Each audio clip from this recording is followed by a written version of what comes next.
Assalamualaikum warahmatullahi wabarakatuh. Halo sobat-sobat necis yang berbahagia. Mudah-mudahan pertemuan kali ini menjadi semangat baru dan motivasi baru lagi menyambut bab yang baru, yaitu bab 2 di pembelajaran sosiologi bersama saya. Ya, bertemu lagi dengan saya Pak Faiz pada Necis Belajar, media pembelajaran sobat necis. Nah, bab 2 ini, bab yang baru yang akan kita bahas itu berjudul realitas individu, kelompok, dan hubungan sosial di masyarakat. Nah, jadi di bab 2 kita akan banyak berbicara dan membahas tentang individu, tentang kelompok, dan juga tentang bagaimana individu kelompok itu saling berhubungan di dalam masyarakat. Nah, gitu. Nah, di pertemuan sekarang ada 4 poin yang akan langsung kita bahas secara tuntas, yaitu masyarakat, interaksi sosial, pola hubungan interaksi, dan ciri interaksi.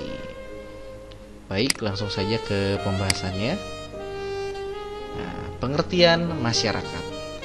Nah, ini sudah bukan tidak asing lagi kata masyarakat, tapi sudah sangat familiar di telinga kalian gitu. Apa sih artinya masyarakat itu? Coba diingat-ingat kembali, pernah dibahas atau tidak? Nah, masyarakat berasal dari kata society, gitu, dari bahasa Latin atau bahasa Yunani. Ingat ya, society, yang artinya setiap anggota mempunyai perhatian dan kepentingan yang sama. Nah, kata kuncinya ada di setiap anggota itu punya perhatian dan kepentingan yang sama. Nih, kata kuncinya di sini nih. Sederhananya itu ya.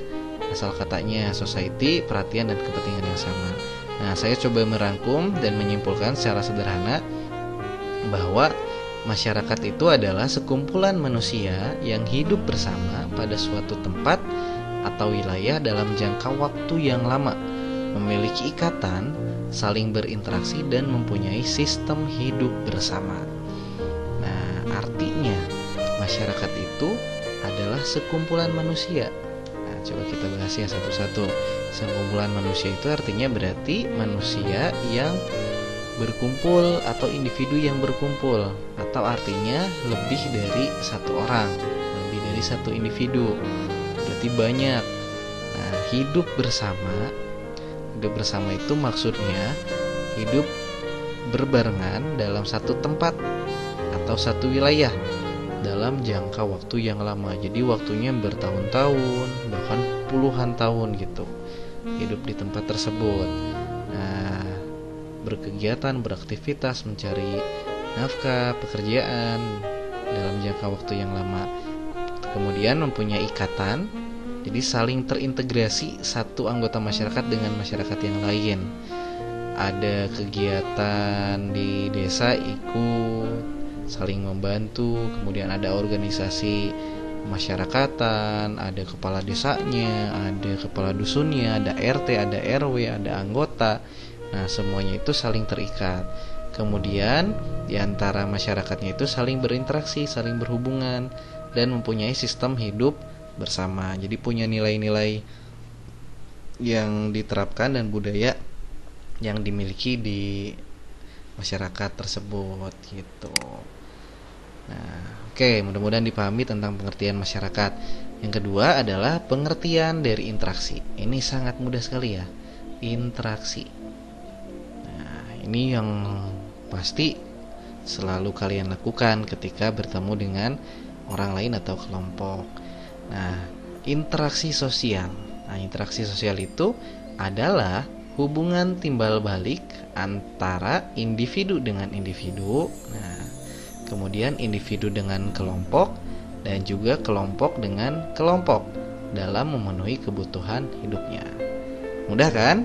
Nah, dengan kata lain, interaksi sosial itu berarti hubungan timbal balik. Artinya adanya kesinambungan antara yang memberikan stimulus dan juga memberikan respon. Jadi ketika kalian contohnya ya, ketika kalian berbicara dengan orang lain atau teman kalian, nah misalnya mengucapkan salam, kemudian dia meresponnya dengan memberikan salam kembali. Nah, itu adanya timbal balik. Tapi ketika kalian misalnya menyapa seseorang tetapi dia hanya diam saja, tidak memberikan kontak ataupun respon, nah itu artinya tidak terjadi hubungan timbal balik. Begitu juga contoh lainnya ya, kenapa disebut interaksi harus ada timbal balik nih. Misalnya kalian melakukan komunikasi lewat sosial messenger, misalnya kalian chat teman kalian lewat WA. Nah itu udah terkirim, udah checklist 2, tapi nggak dibales-bales, bahkan nggak biru-biru sampai berhari-hari, berminggu-minggu, nggak tahu dibaca atau enggak. Nah ketidakdibalasan itu, nah itu tidak bisa disebut dengan interaksi karena tidak adanya hubungan timbal balik. Betul sekali. Nah siapa tuh di antara kalian yang sering dibegitukan? Berarti interaksinya tidak bisa berjalan karena tidak ada hubungan timbal balik antara. Nah, siapa sih yang bisa berinteraksi itu? Antara individu dengan individu. Ya, berarti antara satu orang dengan satu orang. Kemudian antara individu dengan kelompok, satu orang dengan kelompok. Nah, kalau individu dengan individu, contohnya kalian dengan teman kalian. Individu dengan kelompok, misalnya antara saya dengan kalian. Karena individu dengan ya kalian sebagai kelompok berbentuk kelas gitu. Satu kelas yang berisi beberapa atau 36an siswa. Jadi individu dengan kelompok. Kemudian antara kelompok dengan kelompok, misalnya ketika ada debat sosial misalnya, itu berarti terjadi antara kelompok dengan kelompok gitu. Itu contohnya dalam memenuhi kebutuhan hidupnya. Nah ini juga sekaligus membahas pola hubungan interaksi. Jadi pola hubungan interaksi itu terbagi menjadi 3. Diingat-ingat ya, 1 yang ini individu dengan individu, pola kedua individu dengan kelompok, pola ketiga adalah kelompok dengan kelompok. Betul sekali. Nah, yang kemudian selanjutnya di sini ada ciri interaksi sosial. Nah, apa sih yang menjadi ciri-ciri interaksi sosial itu bisa terjadi? 1, jelas bahwa pelakunya itu harus lebih dari 1 orang, karena kan tidak mungkin itu interaksi sosial bisa terjadi hanya oleh 1 orang. Nah, ketika kalian misalnya pulang sekolah, terus kalian berpikir dan berbicara pada cermin, curhat gitu, kenapa sih si ini begini, aduh banyak sekali tugas dan lain-lain. Nah misalnya gitu, itu tidak termasuk ke dalam interaksi karena hanya dilakukan oleh 1 orang. Jadi pelakunya harus lebih dari 1 orang. Yang kedua, adanya komunikasi di antara pelaku melalui kontak sosial.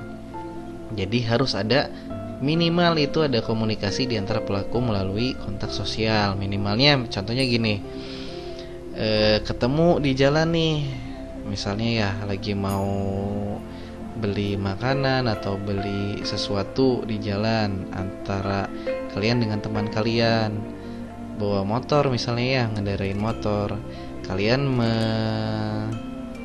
menyampaikan salam dengan melambaikan tangan, itu kan kontak tuh, artinya itu ingin menyampaikan suatu pesan, halo, hai dan lain-lain gitu. Nah, kalau teman kalian menyampaikan pesan yang sama, melambaikan tangan kembali, itu sudah termasuk ke dalam kontak sosial dan itu bisa disebut dengan interaksi gitu. Jadi adanya komunikasi di antara pelaku melalui kontak sosial. Yang ketiga, mempunyai maksud atau tujuan yang jelas. Betul bahwa interaksi sosial itu pasti punya maksud atau tujuan. Jadi ketika kalian berbicara dengan teman, kalian berbicara dengan tetangga, kalian berbicara atau curhat dengan orang tua, nah itu pasti punya maksud atau tujuan yang jelas. Jadi apa yang mau dibicarakan, tujuannya apa gitu, itu sudah terlihat dan sudah terfikirkan sebelumnya, bahwa setiap interaksi pasti punya maksud atau tujuan gitu. Yang keempat, adanya dimensi waktu. Nah, apa nih maksud dari dimensi waktu? Dimensi waktu itu berkaitan dengan masa lampau, masa kini, dan masa yang akan datang. Nah, yang akan menentukan sikap aksi yang sedang berlangsung. Jadi ketika kita menghadapi 1 orang nih, itu secara tidak langsung pemikiran kita itu akan terdistraksi atau terdorong untuk mengingat apa yang terjadi di masa lalu atau kemarin-kemarin atau yang sudah terjadi dengan orang tersebut. Nah, jadi kita akan menentukan bagaimana sikap kita untuk berbicara dengan orang tersebut. Nah, kemudian masa kini adalah yang sedang terjadi, apa sih yang akan dibicarakan, ngebahas apa, atau mau membicarakan apa. Nah, itu di masa kini. Nah, dan masa yang akan datang ketika kalian membicarakan sesuatu tersebut, apakah bisa berpengaruh nggak dengan sikap dia di masa yang akan datang? Apakah kalau dengan teman ya akan menyakiti perasaannya dia, atau membuat dia senang, atau membuat dia bahagia. Jadi punya pengaruh terhadap masa yang akan datang gitu. Jadi interaksi itu berkaitan dengan dimensi waktu atau garis waktu gitu, antara masa lampau, masa kini, dan masa yang akan datang. Nah, gitu.